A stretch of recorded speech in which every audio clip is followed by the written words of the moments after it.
Steve and Jill here. Hi. Welcome to the Land Academy Show, entertaining land investment talk. I'm Stephen Jack Butella. And I'm Jill DeWitt, broadcasting from sunny Southern California. Today, Jill and I talk about what to do if you're data afraid. This is a good one, and this comes up often. This is so important to what we do. What's your definition of being afraid of data? Spreadsheets make you panic. And if it's more than 4 columns and, 20 lines, you're like, oh no, that's too much. It's too much to take. I don't know what to do with this. And we can help you.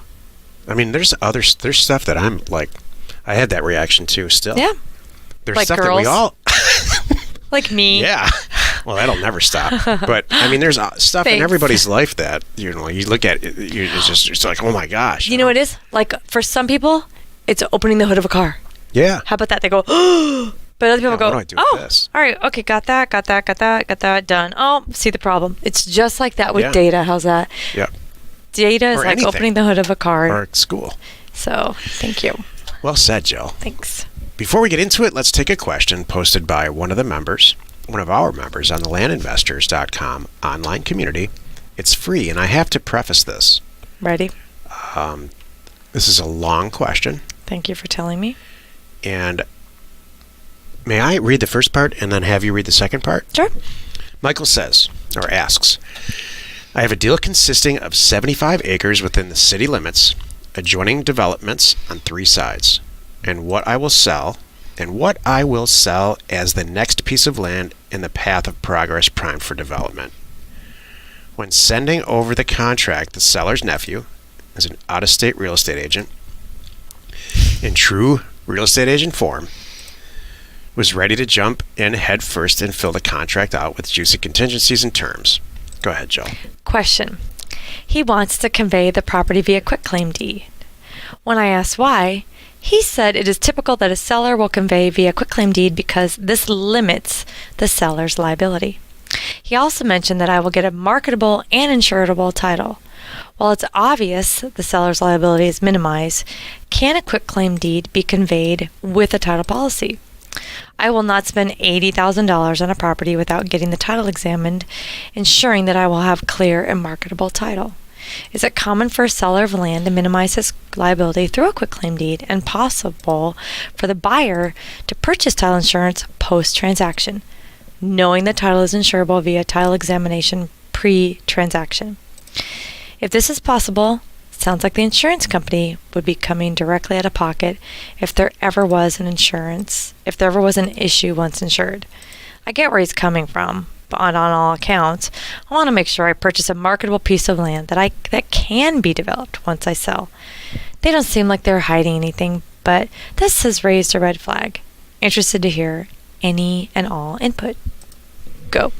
You've had time to think about this a little bit, haven't you? Because you read it. Oh, this is a massive red flag for me, and I wouldn't do the deal. I don't know why. There's a quitclaim. We've heard us say, we're not talking out of both sides of our mouths. You've heard us say many, many times, don't worry about a quitclaim deed. And that's true for $4,000, $2,000, $1,000 property. This property is clearly going to be developed, and nobody will lend against it. No one.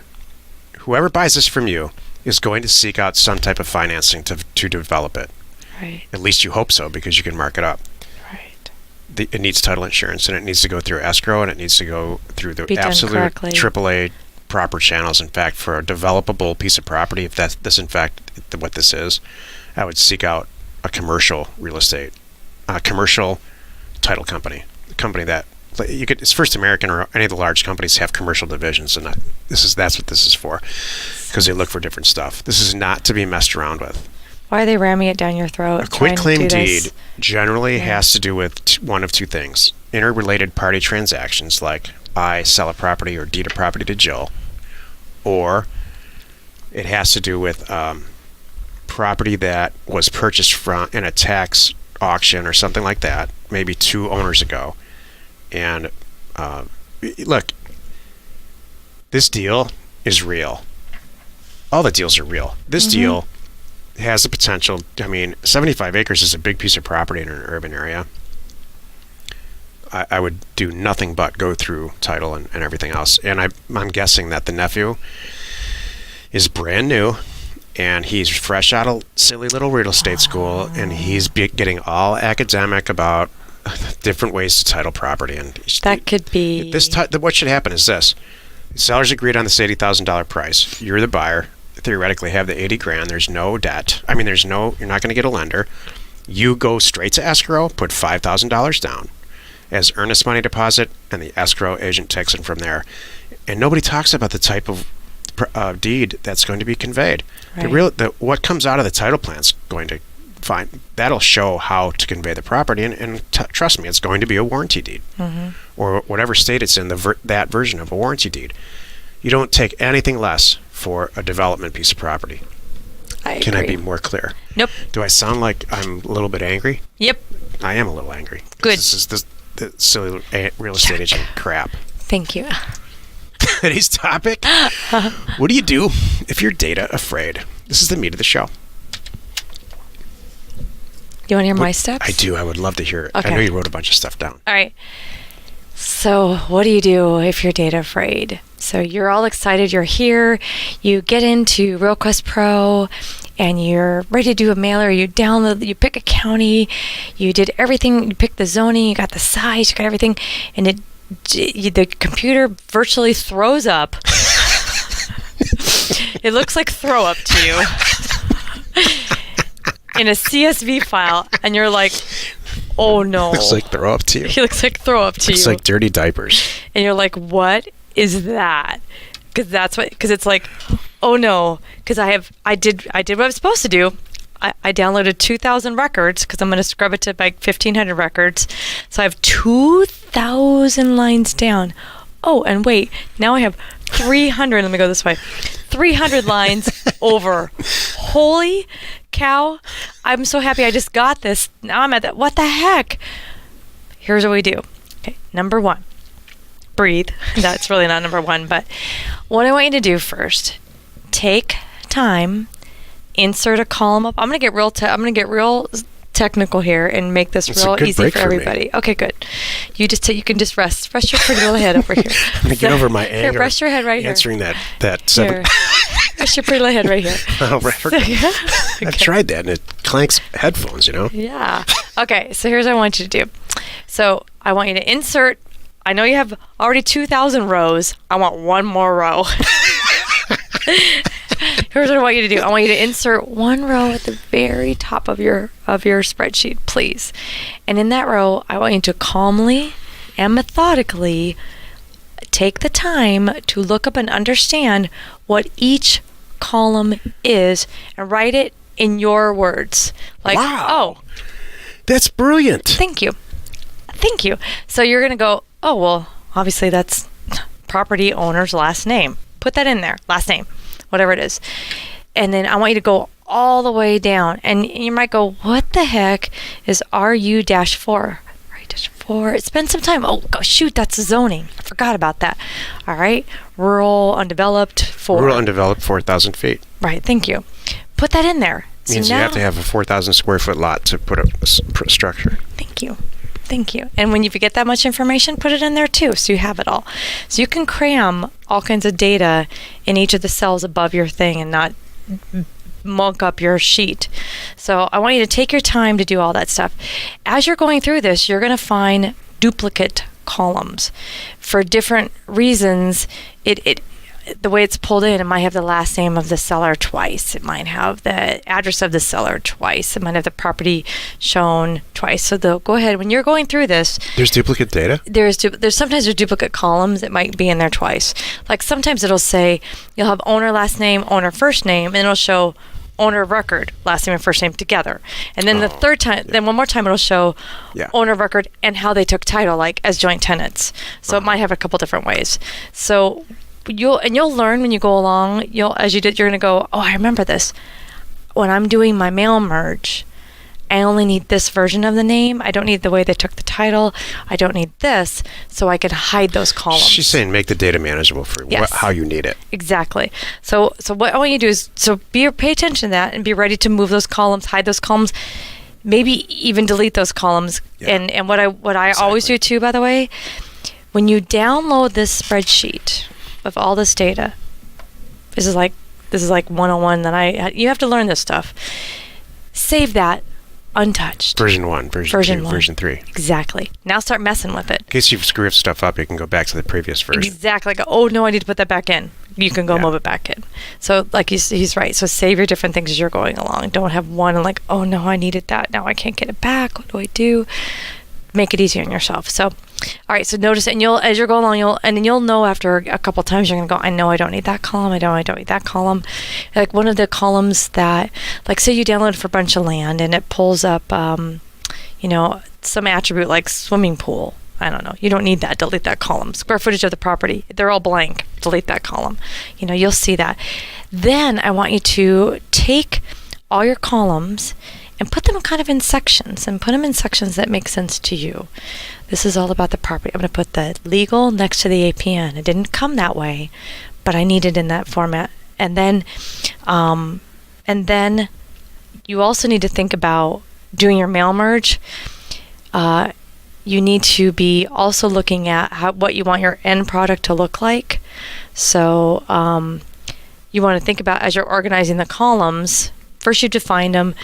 Well, hold on a second, Jill. Respectfully, this is what if you're not how to do it? This isn't how to do a mail merge. This is just to understand the data. The whole show is about. What if this freaks you out? Okay, all right. Let me back up. Don't even think about the mail merge. This totally freaks you out. Well, 1, look at your columns. 2, delete the duplicates so you're not looking at extra data you don't need. 3, practice. Yeah. I mean, you really have to do that, and do it in chunks. Maybe I only need to look at 100 at a time. May I?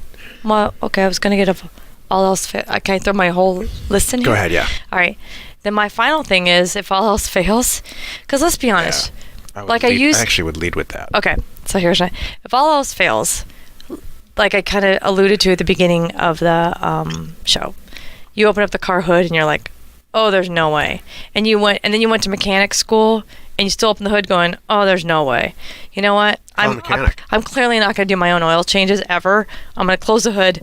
I'm driving to Jiffy Lube. Yeah. Now we got it. So be ready for that, and that's okay. You might have to bring in a partner or somebody who loves data, who's good at data.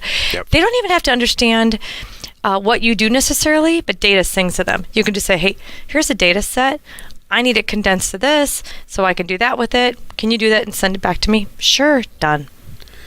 If you're afraid of data, the first thing, you take a couple steps back and ask yourself if it's worth it.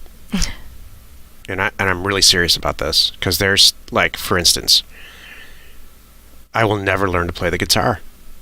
And so I'll stare at a guitar. I go to a music store. I go to music stores. You like to go look at them. I do. Because I'm enamored with people that can play the guitar and musical instruments and stuff.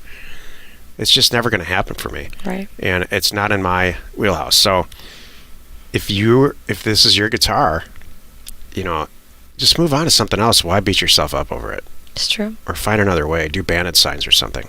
It won't be as effective and it's not as technical, but maybe you can make it work. I don't know. A lot of people do. Yeah. We just don't choose to do it that way. So my step 1 is take a couple of steps back and ask yourself if it's truly worth it. What is this all about for you? If the answer is, I'm still afraid of data, but I do see how this can be ridiculously valuable, then you're going to have to get, I'm the kind of person, when I went to school, I had to study twice as hard as everybody to get the same grades. And that's just, and I wanted to do that. I wanted to get out of college and go do something. So I made it a priority, made the time, got organized, and got out a calendar, as crazy as it sounds, and just stuck to it. It's just still what I do. Yeah, time management. So don't get so afraid. You have to decide if it's a lost cause. If it's not, then get organized, because you can organize yourself out of just about anything. I hate to say this cliche, I'm going to say it. Right. How do you eat an elephant? One bite at a time. And so she's right. That's what Jill was getting at. Take it column by column by column, and please, I'm begging you, use YouTube. There are tremendous resources on YouTube about mail merges and how to use a spreadsheet and how to move stuff around and get really, really proficient at seeing the data differently and just take off little baby steps and take little bites all the way through. Do you know where I see people failing the most? Go ahead. And it's not that they're afraid of it or anything. They just want to rush through it and get to the end. It's lack of organization and lack of planning. I see people totally that go, agree. Totally, oh, this is totally agree. Oh, this just takes too much time. Yeah. I just not going to work. No, you got to put the time in. Yep. And once you get it, I mean, come on, think about it. Well, think of the example I just described. You download this huge data set where you know what, and it made you're tearing up because it's just overwhelming, yeah. right? But after 10, you're like, I got this. Yes, no, yes, move this here, nah. Now I'm ready to do my thing. That's it. It's like everything. Think about getting behind the wheel of a car. It's like everything. Do you remember even like my current car right now, which I still don't understand what it all does, but let me tell you how funny this is. Well, or even flying a plane is another one, but getting my current car, when I first drove my car from the dealership, I only drove it forward. I never had to back up. So this is funny. Spaceship car you have. Okay, so here's what I think. Every time the guy, either he drove me around, I'm like, this is great. Then I get in the driver's seat, I'm only going forward. I decide to buy the car. And it's, we're there for how long? It's dark out. I get in the car now, and I'm getting ready to leave. And the way they had parked it, I needed to back up. I did not know how to back up my car. Yeah. It's true. So I remember going, uh-oh. I can't say that I condone this kind of thing at all. Like, just every car on the planet. There was none of this. It's very clear which gear you're in, and for whatever reason, the manufacturer of this car decided that they're going to change the rule on that. Anyway, I love my car, but the point is, for the beginning of it, I didn't know how to back up my car. Now I do. I just get in, whoop, I know what I'm doing. We got this. It's easy. So now you've decided that data, it's worth it for you. Yep. And maybe you've even gotten to the point where you have got a partner like Jill did and said, and now you're chugging along and you decide you don't like it. That's a kicker for me. Oh, can I answer this one? Because some stuff, it's just not worth it. Go ahead. Well, there's a million ways Jill and I can make a lot of money together, and we actively pick and choose the ones that we want to be involved in, like teaching. Mm-hmm. This is not the most profitable thing Jill and I can do together. By not even close, but we both like it. Go ahead. That's good.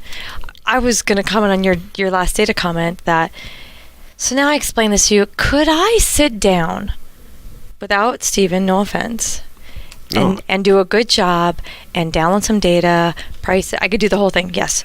But you know what? Could I do it as fast as him? No. Could I do it as well as him? No. Why do I want to? That's the thing. I can. So maybe that's the point you get to also. At some point you realize, all right, I've gone as far as I can with this now. Do I want to keep doing it? Or do I want to have somebody else that's even better at it than me? Yep. And that might happen. I have a really good friend who's very good at buying, renovating, and selling manufacturing companies. And it's crazy profitable. Crazy. I don't want any part of that. Right. It involves financing and hiring and letting people go and reorganizing and the EPA and he gets rewarded for that times 90 financially. But I don't want to spend 1 week on stuff like that. Well, you've done it again. You spent another 20 minutes or so this time listening to the Land Academy Show. Join us next time where we cover another interesting real estate acquisition topic. And we answer your questions posted on our online community at landinvestors.com. It's free. You are not alone in your real estate ambition. Whew. Did I do a good job explaining how to breathe through that and Both work of through us. it?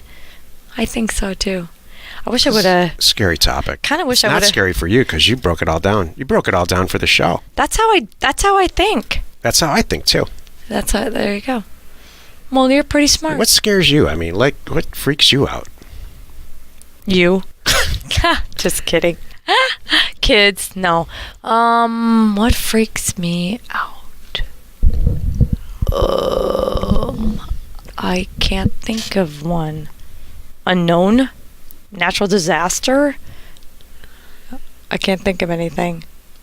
What freaks you out? I don't know. There's a reason we have this show about data because that's far from it. Like, a schematic of, let's say, like an engineering schematic of a doorknob and it's all Right. different layers and how it all goes together. That's how I see everything. So that kind of stuff doesn't freak me out when there's 52 steps to get to some end. Right. I'm good with that. The thing that freaks me out the most is a variable in people's responses. Just people. And dealing with people. It doesn't freak me out, I just don't like to do it. Okay. So that's why I have you, I guess. That's true. Share the fun by subscribing on iTunes and YouTube. And while you're at it, please rate us there. We are With Steve and Jill. Information and inspiration. to buy undervalued property.